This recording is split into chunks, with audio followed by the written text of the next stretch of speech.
보통 암 하면은 그냥 정상세포가 바로 암 이렇게 생각하는데 그게 아니고 정상세포가 여러 전암 단계를 거쳐서 암이 되고요. 이 초기 암도 변합니다. 초기 암이 뭐 중기암, 줄기암 이런 식으로 이제 변하는데 좀 더 엄격하게 이 식이요법을 하는 게 장기 생존율에 좋다는 연구가 많이 있습니다. 우리가 이제 면역의 핵심은 흉선과 장인데 흉선이 나이 들면 퇴화를 하거든요. 제가 암 환자분들께 권하는 이제 음식의 3대 기준이 있는데요. 좋은 기름입니다. 그래서 이제 좋은 기름으로 그럼 뭐가 있냐, 오메가3가 많은 게 지구에 딱 2개밖에 없어요, 사실은. 안녕하세요, 메디람 한방병원 김지호 병원장입니다. 지금 우리나라는 점점 암 발병률이 늘고 있는데요. 우리가 나이가 들면은 더 암이 많이 발병하는데 지금 고령화가 진행되면서 이제 이쪽 인구가 많아진 거죠. 이제 암을 치료하고 나면 환자분들이 조심하셔야 될 게 이제 2번, 3번, 3개월에 한 번씩 CT를 찍고 나면 환자분들이 2-3번 괜찮다는 얘기를 들으면 이제 다시 술, 담배를 하시는 분들이 계신데 실제로 그것 때문에 재발돼서 많이 오시거든요. 그래서 술, 담배는 암을 많이 키우는 게 확실하기 때문에 사실은 암에 걸렸다면 확실하게 끊어줘야 합니다. 네, 현재 이제 대장암 발병률이 굉장히 높아지고 있는데 대장암은 조심하셔야 되는 거는 이게 내시경을 하지 않으면은 초기 증상이 잘 모르거나 혼동하실 수가 있어요. 특히 치질이나 치액이 있는 분들은 그냥 피가 묻어 나오면 치질이겠지 이러고서 이제 검사를 안 하신단 말이에요. 사실은 그게 굉장히 중요한 이제 포인트인데 그래서 특히 치질, 치액이 있으신 분들은 변에 이제 혈흔이 묻어 나오면 검사를 꼭 진행을 하셔야 되고 저 같은 경우는 50대가 넘어가면은 2-3년에 한 번씩은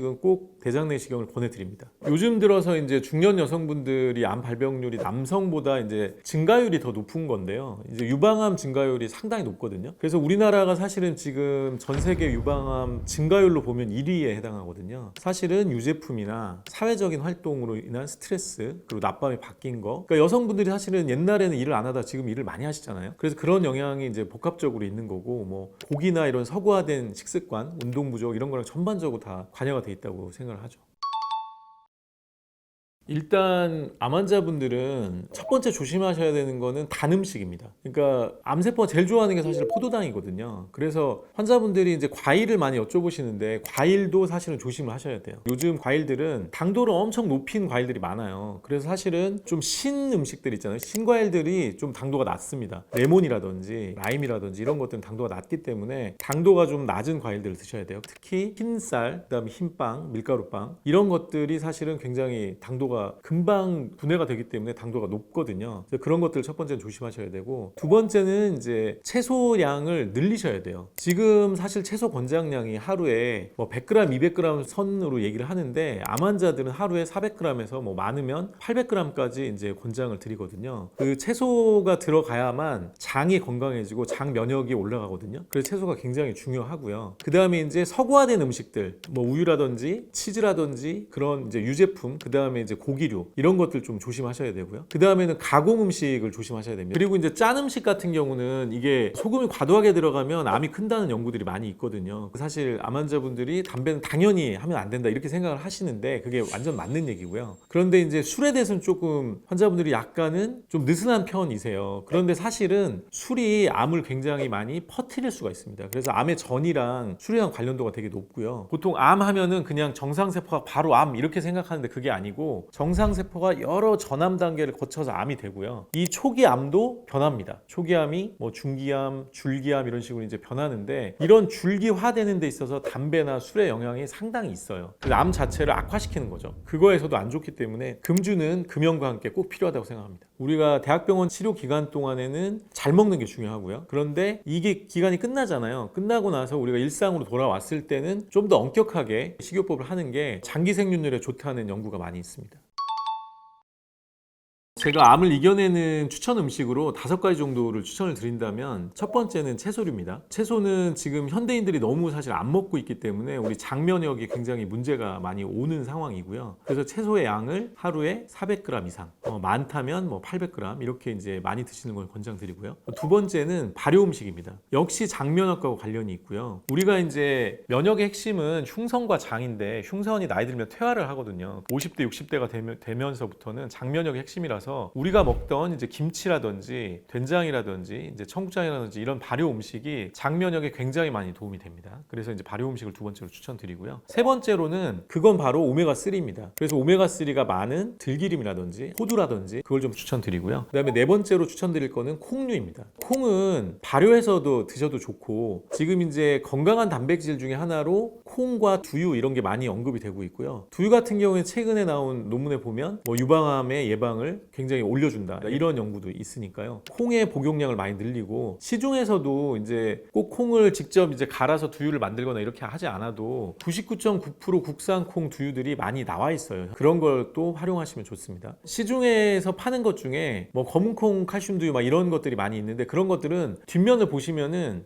실제 두유액은 얼마 안 들어 있고요. 첨가물이나 설탕이나 이런 게 굉장히 많이 들어 있습니다. 그래서 우리가 그 마트나 편의점에서 파는 음식을 살 때는 항상 뒷편에 있는 원재료 및 함량 여기를 보셔야 됩니다. 그래서 원재료 및 함량 자체가 길다. 이건 첨가물이 무지하게 들어간 거예요. 이런 식품들은 아예 구매를 안 하셔야 되고요. 제가 추천드리는 두유 같은 경우는 원재료 및 함량이 단순한 거. 그래서 원료가 90% 이상 되는 거. 이런 거를 구매하시면 되겠습니다. 콩은 발효해서 먹는 게 일단은 가장 좋고요. 그래서 제가 청국장을 많이 추천을 드리는 거고, 청국장 같은 경우에는 이제 온도를 많이 가하면 40도 이상이 올라가면은 단백질에 많이 파괴가 일어나기 때문에 다른 재료를 다 끓인 후에 청국장을 풀어서 그렇게 드시도록 권장드리고요. 콩은 단백질의 굉장한 이제 공급원이기 때문에 밥에 넣어서 되고요. 그다음에 평상시에 이제 끓여서 드셔도 되고, 요즘은 두유 제조기가 많이 있으니까 그렇게 해서 드셔도 되고, 콩 요거트로 드시는 것도 방법입니다. 그 다음에 다섯 번째로 추천드리는 거는 버섯류인데요. 버섯류는 뭐 약용버섯, 상황버섯이나 차가버섯 같은 이런 약용버섯도 있지만 우리가 평상시에 먹는 뭐 표고라든지 이런 버섯류에도 면역을 향상시키는 물질이 많이 들어있거든요. 평상시에 여러 버섯류를 음식에 많이 이제 활용을 하시는 것도 좋겠습니다. 아까 제가 이제 장면역이 연세가 드시면 장면역이 핵심이 된다 그랬는데, 장면역의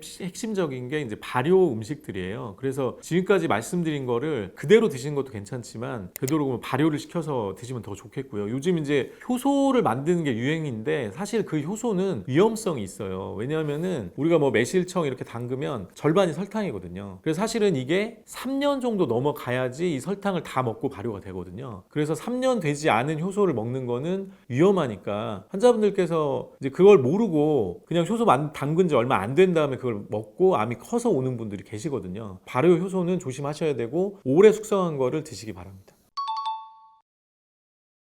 제가 암 환자분들께 권하는 이제 음식의 3대 기준이 있는데요. 첫 번째 기준은 뭐냐면 오래된 음식을 먹으라는 거예요. 그래서 뭐 우리가 이거를 그냥 바로 직관적으로 알 수 있는 게 쌀이죠. 쌀은 알러지가 없잖아요. 쌀 먹고 알러지가 있는 사람들은 아주 드뭅니다. 쌀은 왜 그럴까요? 쌀은 인류가 먹은 지 오래됐거든요. 6만 년 정도 됐기 때문에 우리의 DNA가 거의 많이 받아들였죠. 그래서 우리가 첫 번째 음식을 고르는 기준은 역사적으로 오래된 음식을 먹자. 그러니까 들에 있는 것들, 산에 있는 것들 이런 걸 우리가 많이 먹었잖아요. 그런 것들 위주로 먹는 게 좋다. 이게 이제 첫 번째 기준이고요. 두 번째 기준은 미생물이 많이 있는 음식입니다. 이게 무슨 얘기냐면 이 산에 들에 있는 음식들은 다 미생물들이 묻어 있어요. 그래서 미생물이 많은 음식, 발효 음식 이런 거를 먹는 게 좋다. 이렇게 말씀을 드리고요. 그 다음에 이제 세 번째 기준은 좋은 기름입니다. 그래서 이제 좋은 기름으로 그럼 뭐가 있냐? 오메가3가 많은 게 지구에 딱 두 개밖에 없어요, 사실은. 그게 들기름과 아마씨유입니다. 그래서 생 들깨를 드시는 것도 괜찮고 들기름을 드시는 것도 괜찮고 아마씨유를 드시는 것도 괜찮습니다.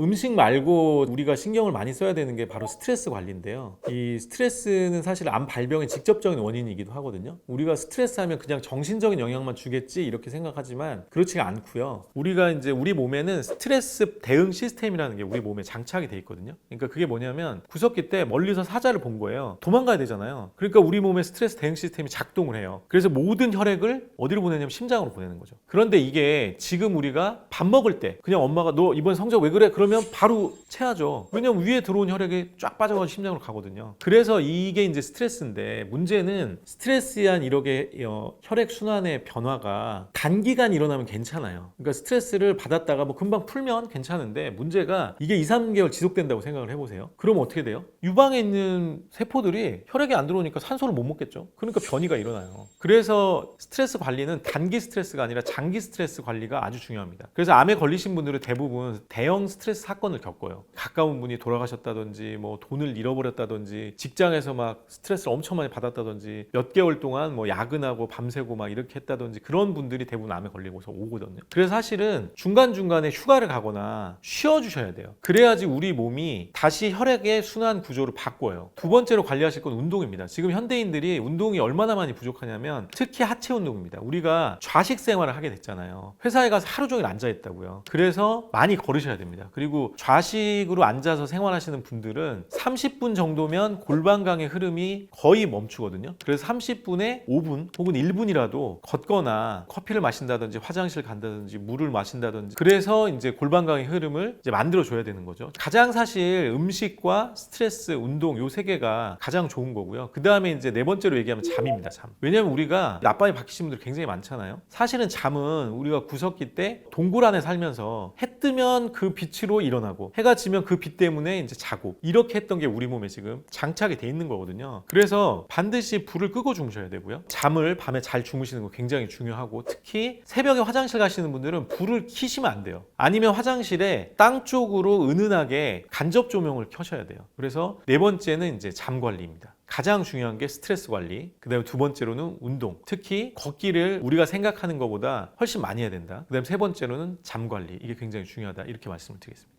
암 치료를 대학병원에서 받으신 뒤에 두세 번 괜찮다는 얘기를 들으면 바로 술 먹고 밤새고 과로하고 이러신 분들이 많아요. 그러신 분들은 뭐 12개월 차나 9개월 차에 재발돼서 오신 분들이 굉장히 많거든요. 그래서 사실은 제가 근본적으로 추천드리는 거는 대학병원 치료가 끝나면 2년, 길게 보면 3년 동안은 굉장히 엄격한 생활을 하셔야 된다. 왜냐하면 생각을 해보시면 우리 몸이 안 좋아졌기 때문에 조직이 변한 거예요. 그러니까 어떻게 되냐, 이 몸을 다시 정상으로 돌리는 기간을 2년 정도는 가져야 된다 이런 거고, 그래서 식이요법도 철저하게, 운동도 철저하게, 스트레스 관리도 철저하게, 잠 관리도 철저하게 그렇게 관리를 해주셔야 됩니다. 그래서 그런 거를 대학병원 치료가 끝나고 나서 2, 3년 동안은 굉장히 엄격하게 관리하실 거를 권해드리고, 그 다음에 이제 검진은 꾸준히 받으시길 권해드립니다. 제가 지금까지 말씀드린 음식 관리, 생활 관리 이런 걸 통해서 암 예방도 하시고 암이 걸렸던 분들은 재발이 안 되게 관리를 열심히 하시길 부탁드리겠습니다. 감사합니다. 결국에는 대장암까지 갖고 온다. 그러니까 암을 갖고 오는 거는 이렇게 우리가 매일 먹는 거에서부터 시작이 되니까 커피와 빵, 우유와 빵 이 조합들에서 벗어나는 하루 아침만 시작하셔도 우리 몸은 반드시 자가치유력을 갖고 있고, 갖고 있는 것은 항암 효과도 당연히 있을 수밖에 없고 함령증, 여기서 나가서 보니까 변비도 좋아지고 살도 빠지고 분명히 효과는 있다.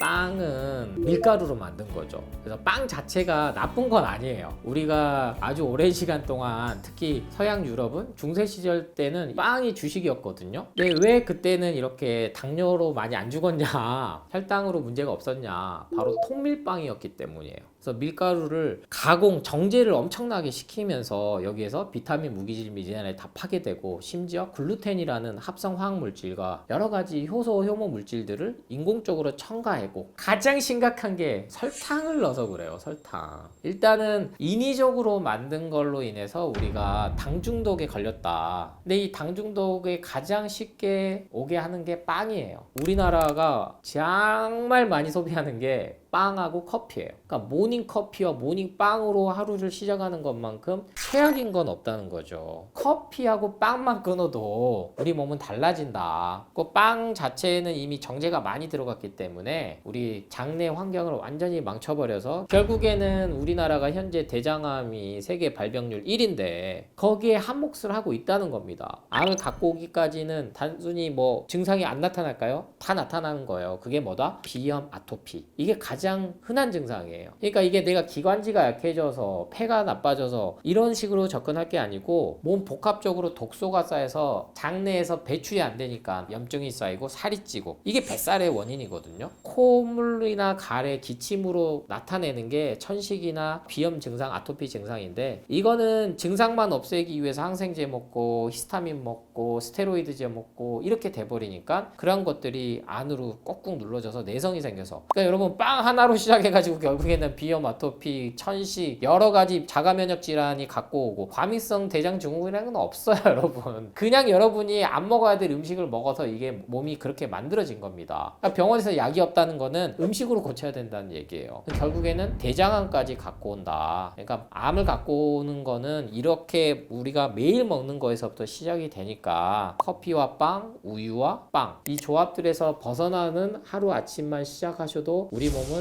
반드시 자가 치유력을 갖고 있고 이 핵심이 바로 이 림프 시스템인데 이 림프 시스템에 대해서는 제가 완전 배출 책에 아주 자세하게 설명을 했습니다. 이 림프 시스템에 대해서 여러분이 이해를 하셔야 돼요. 그래서 우리가 몸의 가장 중요한 핵심이 뭡니까? 혈액이잖아요. 혈액순환이 안 되니까 몸이 아프다 얘기하는데 이 혈액이 평균 5리터 정도라면 이 림프액은 3배인 약 15리터나 돼요. 엄청나게 중요하다는 겁니다. 그러니까 혈액 옆에 혈관 옆에 다 모세혈관들처럼 같이 다 있는 게 림프관인데 이 림프액이 순환이 잘 돼야지만이 우리 몸이 안 아프다. 근데 이 림프액 순환을 못하게 만드는 게 가공된 빵이다. 그러니까 그 빈도수만 조금 조절을 해주고 내가 현재 몸이 아프다. 계속 뭔가 피부 질환이 일어나고 여드름이 심하고 정말 살 빼고 싶은데 뭘 해도 안 된다. 상담을 해보면 결국에는 빵순이에요, 빵순이. 커피하고 빵을 달고 사는 거예요. 그거는 놔두고 더 몸에 좋다는 것만 계속 먹으니까 아무리 몸에 좋다는 거 먹어도요 이게 소화흡수 배출이 안 되면 효과가 없는 거거든요. 그렇기 때문에 거기서부터 원점에서부터 그 원인을 찾아서 해야지 증상만 없애려고 해서는 절대 안 된다. 그 말씀을 꼭 기억하시기 바랍니다. 잼이야말로 정말 설탕 덩어리 범벅이거든요. 근데 우리 잼을 갖다가 또 빵에 발라 먹잖아요. 맛있으니까. 이 잼도 마찬가지거든요. 발효된 거예요. 근데 여기에 문제가 된 게 전통 발효법이 아니고 설탕을 넣기 시작하면서 문제가 된 겁니다. 그러니까 이거야말로 정말 최악의 조합인 거죠. 빵하고 붙으면. 근데 시리얼도 마찬가지. 근데 여기에 여러 가지 합성 연료들이 들어간 게 확인이 되면서부터 특히나 튀기는 거는 이제 발암 물질이 나오는 게 확인이 됐기 때문에 오트밀이 이제 대체로 된 거거든요. 근데 시리얼 이 표지만 보면 본인들이 슈가 설탕을 3분의 1로 줄였다. 뭐 심지어 뭐 제로로까지 이제 넘어가고 있는데 이 인공 감미료들이 다 들어간 게 몸에 안 좋다라는 게 특히 아스팜탄은 발암 물질로 등재를 시키겠다라고까지 경고를 WHO 세계보건기구 하고 있단 말이에요. 그러면 가능하면 이제 통곡물로 만들어진 정말로 좀 이제 가격대가 있는 것들로 먹으면서 우유는 유기농 우유 드신 게 가장 좋아요. 유제품은. 그래서 여기에 이렇게 노력은 하지만 기본적으로 과일과 비교할 수 없는 혈당 스파이크를 갖고 오는 대표적인 게 잼다, 잼. 그리고 시리얼 우유 말아서 거기에 또 빵까지 같이 먹고 땅콩 버터나 땅콩 잼이나 이런 것들도 너무 과도하게 먹으면 반드시 쌓입니다. 가장 하루 아침 시작할 때 공복에 먹어야 되는 것은 채소 과일부터 시작을 해보시기 바랍니다. 아침 시작을 뭘로 하냐? 저는 이제 계속 강조드리지만 음양탕, 그 다음 레몬수, 뭐 여기에 이제 에사비가 들어갈 수도 있겠고요. 당근, 사과, 양배추를 갈아 만든 이제 주스를 드셔라 이렇게 말씀드리는데 여기에 빠지지 않고 항상 등장하는 애가 검정콩이에요. 검정콩. 제가 콩은 두부로 많이 드셔라 이렇게 강조를 많이 드렸습니다. 그래서 최고의 단백질이죠. 실질적으로 동물성 단백질이냐 식물성 단백질이냐 우리 몸에 들어왔을 때는 이게 하는 역할은 거의 대동소이하다라는 게 현대 과학에서 이제 밝혀내고 있는 사실인데 그만큼 이 콩이라는 게 왜 우리 인간에게 좋냐? 불을 사용하기 때문이에요. 그래서 대략 가열을 했을 때 단백질 함량도 더 높아지고 이거를 만든 게 뭡니까? 두부죠. 근데 콩은 가열을 통해서 많은 단백질 섭취를 하는데 단백질만 있는 게 아니고 이 검정콩 껍질에 많은 항산화 물질이 들어있습니다. 근데 안토시아닌, 지아잔틴 뭐 이런 것들은 다 모든 거에 들어있어요. 베타카로틴부터 해서. 근데 특히나 더 많은 물질이 들어있다는 거죠. 그래서 검은 콩은 뭐 서리태라고도 제일 많이 알려져 있고 그리고 콩은 예전부터 그래서 동의보감에도 그렇고 어떤 식으로 돼 있었냐면 몸 안에 독소를 배출해 준다고 이렇게 표현이 많이 돼 있어요. 그러니까 약효가 있었다는 거죠. 검은 콩은 분명히 우리가 영양소를 주는 데는 탁월합니다만 앞서 설명드렸듯이 반드시 삶아서 드셔야 됩니다. 검은콩은 영양가 측면으로 정말 최고의 식품인 건 맞습니다만 이걸 안 먹다가 드시면 반드시 설사를 하실 수도 있고요. 방귀가 많이 나올 수도 있고요. 그러면 그거는 이유는 내가 충분히 안 삶았던 콩을 먹었구나 이렇게 생각하셔도 되고, 동시에 이 물질들이 들어오는 데 있어서 내가 불편하구나. 그러니까 검은콩은 몸에 좋다니까 바로 챙겨 먹어야겠다 하시면 소화는 바로 안 되실 수 있다는 점도 항상 염두에 두시고, 그러려면 충분히 푹 삶은 정성이 조금 들어간다 콩은. 그래서 제가 콩도 너무 막 강조는 안 하고 먹기 편한 두부로 드셔라라고 책이나 영상에 많이 말씀을 드렸던 이유가 있었던 거니까. 분명히 효과는 있다. 탈모는 여러 가지 복합적인 원인입니다만 모근에 결국엔 힘이 있어야 되잖아요. 힘이 있다는 건 영양분 에너지가 공급이 잘 간다는 거고, 머리 두피까지 콩이 정말로 우리 인간에 있어서 효과가 있구나. 그래서 한 번쯤은 이거를 잘 챙겨 먹어봐야겠다 하면 실천을 해보셔도 좋습니다.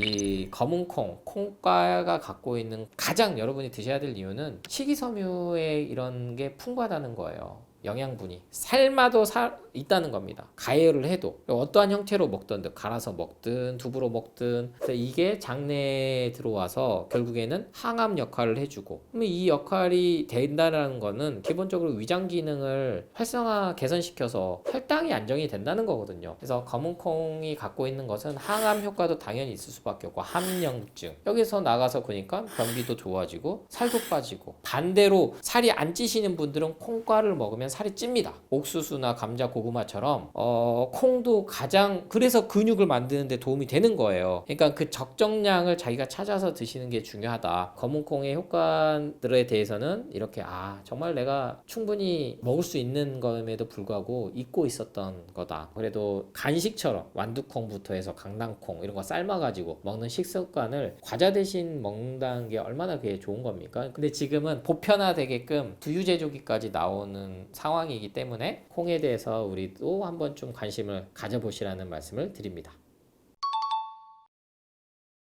두유를 좀 드시는 게 좋다 이렇게 좀 넘어갔어요. 그래서 이 두유를 먹는 게 편하죠. 특히 검은콩은. 그래서 이거를 지금 집에서 다들 만들어 드시는 열풍이 두유 제조기로 나타났습니다. 그래서 홈쇼핑부터 해서 온라인 점령을 하고 있는데, 두유 제조기에 바로 넣으세요. 물하고 콩을. 그래서 이거를 물론 성능이 좋아서 삶으면서 갈면서 액체로 만드는 건데, 물론 100도씨까지 올라가는 것도 있고 여러 가지 다양한 게 있습니다만, 검은콩은 특히 100도씨 이상에서 최소 15분에서 20분은 삶아야 된다라는 현대과학 연구 데이터들이 너무나 많이 나와 있어요. 그래서 저는 압력솥이라는 게 우리가 생겼잖아요. 압력솥에 한번 삶아가지고 그 다음 두유 제조기에 넣어서 하시는 방법이 가장 좋다. 그걸 좀 추천을 드려요. 이게 장기간 먹었을 때, 근데 이 콩도 그거와 마찬가지로 불편한 형상들이 점점점 나타날 수 있는데 그거를 얘기를 해준 사람이 잘 없어요. 그래서 두유 제조기는 저는 개인적으로는 나쁘진 않다고 봐요. 집에서 편하게 두유를 만들어 먹으니까. 특히 노인들도 먹고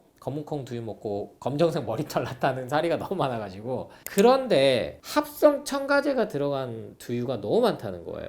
예를 들면 GMO 유전자 조작인데 수입된 콩들이든 국내산 콩이든요, 자유로운 콩은 없습니다. 엄밀히 말씀드리면. 그래서 검사 결과를 조금 기준치를 어느 정도 넣느냐 그건데, 그래서 그렇게까지 생각하면 정말 먹을 수 있는 건 없게 돼버리기 때문에 최소한 내가 만들어 드실 게 아니라면 사서 드신다면 성분 함량표에 합성 첨가물들이 너무 들어간 거는 피하셔야 된다는 거죠. 그래서 지금은 너무나 많이 나와 있어요. 서리태 그냥 원물 자체로만 넣어서 만든, 전통 방식으로 만들어서 가공 그 용기에 넣어갖고 파는 것도 있으니까 그런 것들을 돈을 좀 들이셔서 사서 드시고, 안 그러면 집에서 만들어 드실 때는 압력밥솥 한번 삶고 그 다음에 두유 제조기에서 이렇게 돌려서 그 매뉴얼대로 해서 드시는 게 가장 추천드리는 방법이다. 실천을 하실 때 저는 마음을 일단은 좀 좀 편하게 갖고 하시고, 조금 불편한 게 있으면 이런 원인 때문에 내가 검은콩이 소화가 안 됐었구나, 불편한 게 있었구나, 그러면 이거를 해결을 하고 다시 해보자, 그렇게 접근을 하신다면 반드시 또 검은콩도 좋은 효과가 있으니까 내 마음의 준비는 하시라는 거죠. 이게 내가 문제가 있어서기보다는 내가 바로 먹었을 때 효과를 볼 수 있는 몸 상태가 아니다. 그래서 두유제조기도 샀으면 그거를 뛰어넘어서 해봐야 이거를 실천을 하지, 두유제조기 써놓고 이거 나는 안 맞나 봐 하고 그냥 놔두신 분들 의외로 많거든요. 그러니까 여기서 모든 두유제조기부터 해서 뭐 유제품류를 만드는 것들에 있어서 너무 또 거기에 빠지셔가지고 여기서 다 그릭 요거부터 해서 다 만들어가지고 내가 만들어서 먹겠다. 중요한 건 원물 자체가 얼마나 그 수준 차이가 나냐, 그거예요. 그러니까 그것까지 좀 생각을 해보셔서 잘 현명하게 판단해서 드셔보시길 바랍니다. 두유도 설탕이 들어간 게 아직도 분명히 있습니다. 그게 더 맛있고요. 그 첨가제들이 너무 많이 들어간 건 사실이거든요. 이러한 것들이 이제는 우리가 2020년대를 살고 있는 입장에서는 원물 100%짜리를 사드시는 게 맞지, 과연 건강기능식품 그 화학 첨가물 덩어리들이 내 몸에 좋을까라는 상식적인 이런 논리가 스스로 생기셔야 돼요. 왜냐면 간과 콩팥은 어떤 화학 첨가물도 싫어합니다. 그게 아무리 좋다고 한다 한들. 그래서 대표적으로 베타카로틴이라는 그 모든 채소 과일에 있는, 특히 당근에 많이 있어서 좋다고 하는 그 특정 성분을 화학적으로 만들어서 만든 베타카로틴은 부작용이 심하다는 게 밝혀졌고, 종합 비타민도 마찬가지고, 비타민 C, 칼슘제, 비타민 D 모든 게 부작용이 밝혀지고 있단 말이에요. 그래서 있는 그대로 먹고 우린 충분히 먹고 살 수 있기 때문에, 그러한 데다가 이걸 이제 소위 말해서 유기농이라고 이름을 붙이기 시작한 거죠. 그래서 두유는 가공이 된 거죠, 1차적으로. 근데 그 가공 방식부터 해서, 왜? 앞서 설명드렸듯이 열 처리를 했을 때 흡수율이, 영양소 성분이 더 풍부해지는, 그러니까 이런 것들이 한해서는 여러 가지 다양한 방법으로 드셔보시는 게 맞고, 우리가 마트만 가도 신선한 채소 과일을 접할 수가 있기 때문에 검은콩도 그러한 맥락에서 접근해 주시기 바랍니다. 그런데 면역력이 떨어져 있게 되면은 세균이나 바이러스를 통해서 생명의 위협까지도 받을 수 있는 것입니다. NK세포 활성도가 떨어지게 되면은 매일 잡아내야 되는 암세포를 오늘 놓치고 내일 놓치고 계속 놓치면서 암에 걸릴 확률이 훨씬 더 많아진다고 할 수 있죠. 면역력을 강화하기 위해서 뭐 특별히 비싼 음식을 찾을 필요는 없습니다. 우리가 매일 대하는 그 밥상에도 면역력을 높이는 많은 음식들이 있거든요. 첫째는 입니다. 여기에 들어있는 면역력이란 외부로부터 유입되는 이물질, 세균, 바이러스 같은 것으로부터 내 몸을 지키는 방어력을 말합니다. 면역력이 강한 사람은 세균이나 이런 것이 유입돼도 크게 영향을 안 받습니다. 그런데 면역력이 떨어져 있게 되면은 이런 물질들이 들어왔을 때 큰 해를 입게 되죠. 세균이나 바이러스를 통해서 생명의 위협까지도 받을 수 있는 것입니다. 이번 겨울에는 특별히 감기가 심하게 온 경우가 많았습니다. 그런데 그 감기 바이러스가 다 주변에 다 있잖아요. 그런데 어떤 분은 감기에 걸리지 않고요. 어떤 분은 또 가볍게 지나갑니다. 어떤 분은 감기가 걸려서 굉장히 심하게 앓기도 하고, 그게 더 진행돼서 폐렴이 걸려가지고 입원을 하기도 합니다. 그 바이러스에 방어하는 내 몸의 면역력이 서로 다르고, 그 차이 때문에 이런 차이들이 난다는 그런 증거가 될 수 있겠죠. 개인의 면역력은 굉장히 중요한 것입니다. 그 면역력 중에서, 우리 선천 면역 중에서 NK세포라고 있습니다. 자연 살해세포라고 하는데, 이 NK세포는 태어날 때부터 세균이나 바이러스, 그 다음에 암세포들을 잡는 그런 세포입니다. NK세포는 뭐 숫자도 중요하지만 힘이 굉장히 중요합니다. 활성도가 한 20대에 가장 높고요. 이게 나이가 들면서 점점 떨어지게 되는데 60대가 되면 거의 반으로 줄게 됩니다. 80대가 되면 한 3분의 1 정도로 줄어버려요. 그래서 결국은 NK세포 활성도가 떨어지게 되면 매일 잡아내야 되는 암세포를 오늘 놓치고 내일 놓치고 계속 놓치면서 덩어리를 이루게 되면 그것이 적어도 수년, 뭐 10년 이렇게 지나서 뭐 CT나 이런 MRI에 잡히잖아요. 그때 이제 진단을 받는 것입니다. 우리가 면역력이 약해지고 NK세포 활성도가 떨어지게 되면 암에 걸릴 확률이 훨씬 더 많아진다고 할 수 있죠. 그래서 면역력을 잘 관리하는 것은 굉장히 중요합니다. 저는 환자들 진료할 때 환자들이 뭐 감기가 자주 걸립니다. 여기저기가 아프고 뭐 이러면 면역력 검사를 이제 하는 경우가 많습니다. NK 세포 활성도를 검사해서 너무 떨어져 있다면 그것을 다시 올릴 수 있는 그런 치료를 하죠. 간질액을 더 공급을 해주고 또 면역력이 좋아질 수 있는 영양제를 드시도록 하고 휴식을 잘 취하게 하고 스트레스를 좀 어떻게 극복할 수 있는 그런 방법들을 같이 얘기해서 다시 면역력 올릴 수 있도록 꼭 말씀을 드립니다.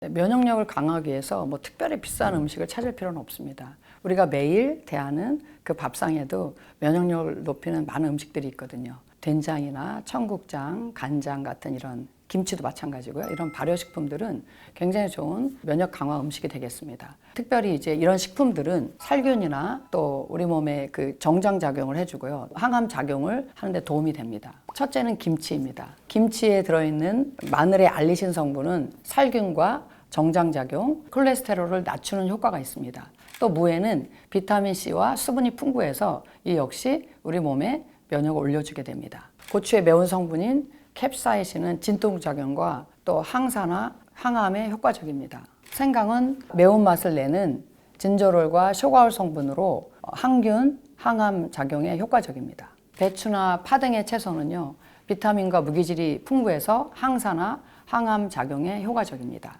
김치는 이렇게 여러 가지 식품들이 어우러져서 우리의 면역을 도와주는 아주 좋은 식품이 되겠습니다. 몸의 면역력이 떨어지게 되면 흔히 입병이 잘 생깁니다. 원래 우리 몸속에 살고 있는 헤르페스라고 하는 바이러스가 있어요. 그런데 이제 내 몸의 면역이 떨어지게 되면은 그것이 입술 주변으로 주로 나와서 수포를 일으키고 아프고 가렵고 그렇죠. 그리고 또 감기가 평소보다 자주 걸릴 수 있습니다. 또 하나는 이제 여성들 같은 경우는 뭐 질염이라든지 또 방광염 같은 게 잘 생길 수가 있어요.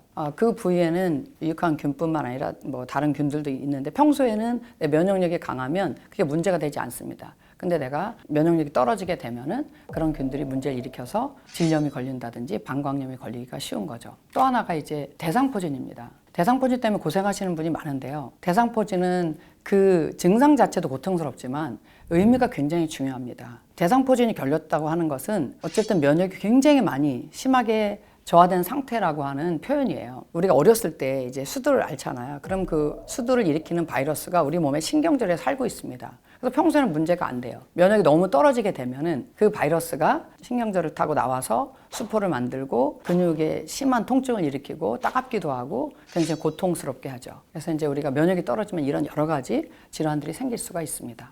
저희 병원에 다니시는 환자분 중에 여자 환자인데요. 유방암을 앓으셨고 지금은 이제 다 완치가 돼서 생활하고 계신데 단순 포진이나 그 대상 포진이 자주 생겨요. 잠을 잘 못 자거나 스트레스를 받거나 하면은 이제 병원에 이렇게 오시거든요. 그러면 거의 뭐 예외 없이 뭐 입병이 생겼다, 대상포진 그 수포가 올라왔다 이렇게 말씀하시거든요. 수액을 놔서 간질액을 빨리 공급해서 그 영양소와 함께 항산화제와 함께 넣어줘서 그 증상들이 해결될 수 있도록 돕고 있습니다. 다 면역력을 높이기 위한 거죠. 그러면 그것이 들어가면 좀 더 빨리 그런 증상들이 해소되곤 하죠. 숙면입니다.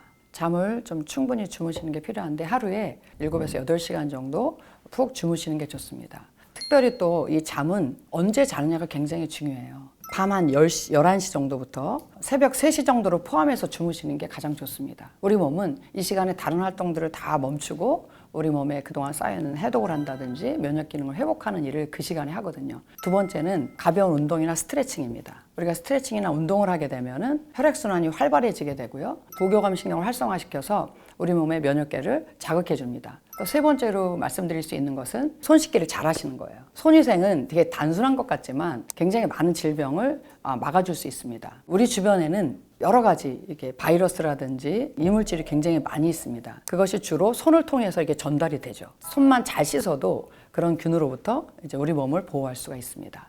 그 다음은 균형 잡힌 영양 식사를 하시는 것입니다. 영양을 골고루 단백질이라든지 필수 아미노산이라든지 또 비타민 이런 것들이 풍부한 그런 음식을 골고루 잘 드시게 되면은 또 면역계가 건강하게 유지가 될 수 있습니다. 그리고 제가 제일 강조하고 싶은 건 뭐냐면 마음 관리하는 거죠. 다른 말로 하면 스트레스 관리입니다. 대부분 사람들이 스트레스가 나쁘다는 건 다 알고 계세요. 사실 그 스트레스는 실체가 없는 것이 아니라 실체가 있습니다. 우리가 스트레스를 받게 되면 우리 뇌는 그 스트레스를 인지하게 되죠. 스트레스를 인지해서 우리 뇌의 시상하부라는 곳에서 그 스트레스를 인지해서 뇌하수체에서 그에 해당하는 호르몬을 만듭니다. 단백질을 분해하면서 호르몬을 만듭니다. 그 호르몬을 스트레스 호르몬이라고 해요. 대표적인 것이 아드레날린과 코티졸입니다. 그래서 아드레날린이 이제 많이 스트레스를 받아서 많이 분비가 되게 되면 우리 몸에 심장 박동수를 올리고요. 그 다음에 혈당을 올리고 지지를 올리고 혈압을 올리고 이게 지속되면 어떻게 될까요? 이런 만성 질환이 생기는 거죠. 또 그 아드레날린은 우리의 근육을 수축시켜요. 딱딱하게 굳으면서 어깨가 무겁고 만성 피로를 느끼게 되죠. 또 하나가 코티졸인데 그 코티졸은 우리 생명 유지에 굉장히 중요한 물질이지만 스트레스를 많이 받아서 코티졸이 높아지게 되면은 반대로 떨어지는 게 있습니다. 그게 바로 우리 몸의 림프구라는 거예요. 대표적인 면역 세포인데 암이 발생하지 않도록 막아주는 건데 림프구가 뚝 떨어지면서 발생하는 암세포들을 처리하지 못하기 때문에 이것이 수년 동안 지속되게 되면 결국 암이 생길 수가 있는 거죠. 실제로 우리의 마음 관리, 마음을 즐겁게 긍정적으로 감사한 마음을 갖는 것은 우리 면역의 가장 중요한 요소입니다. 그리고 또한 그 면역은 우리의 생각에 달려있다는 것도 꼭 기억하셔야 돼요. 내가 긍정적으로 감사한 쪽으로 해석을 하게 되면 아까 그 똑같은 재료인 그 단백질이 스트레스 호르몬으로 분해가 되는 것이 아니라 베타 엔돌핀으로 분해가 됩니다. 일단 기분을 좋게 해주고요. 진통 효과가 있어서 몸을 안 아프게 해주고 면역을 올려주고 우리 몸의 집중력이라든지 인지 기능 같은 걸 좋게 해주고요. 굉장히 여러 가지 좋은 일을 합니다. 그래서 여러분 내가 어떻게 해석하느냐가 곧 나의 면역을 결정한다 이렇게 생각하시면 되겠습니다.